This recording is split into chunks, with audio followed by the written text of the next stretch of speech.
In the simplest sense of terms, it is a tool, a technology to reconnect the relationship between your body and your mind. Originally, I was a Peace Corps volunteer. I had a preference for Eastern Europe, the Balkans, and then I was sent to Albania. But after I finished that, I chose to come back to Albania to work. Bit of a gamble. At the time I decided to come back, and that's how this space started. Many people go through a phase of feeling like they need a lot more training, a lot more experience to do something, and that's quite frequently very true. But finding the balance of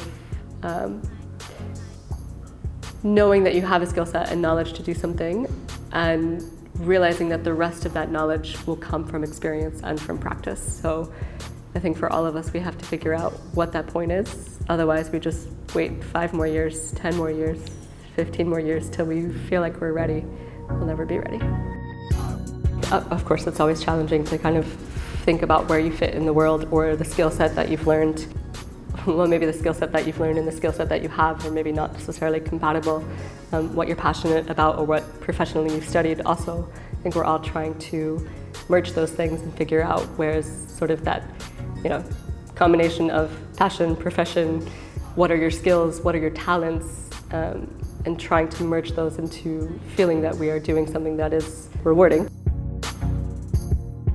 For me, yoga is a much more practical tool for yourself than anyone outside sort of having ideas or concepts or visions of how you should develop. I'm not specifically saying do more yoga, but it has so many useful, resourceful tools that we can literally say, okay, if I do this for an hour a day, if I can monitor my thoughts for 5 minutes in the day, if I can practice breathing for 10 minutes in the day, if I can do these physical postures for an hour a day, we could actually tangibly see the benefit of doing those things.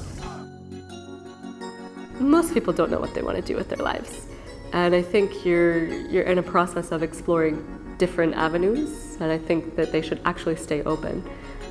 So if you're studying something, you don't enjoy it, or you feel passionate about something, then go study that.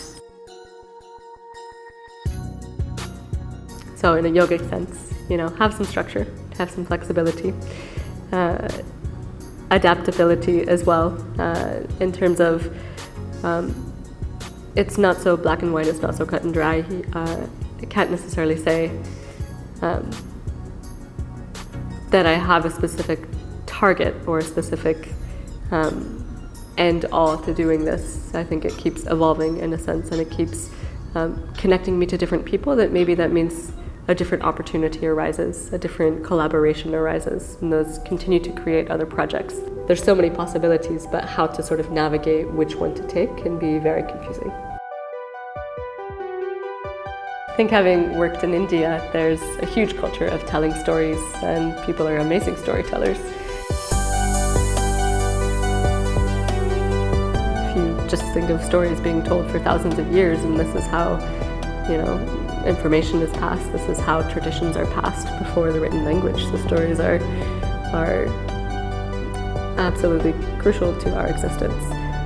Part of that is we hear a story of someone else and we identify with the main character. So we hear a story and we identify, or can at least realize within ourselves that, oh, someone else has experienced this before.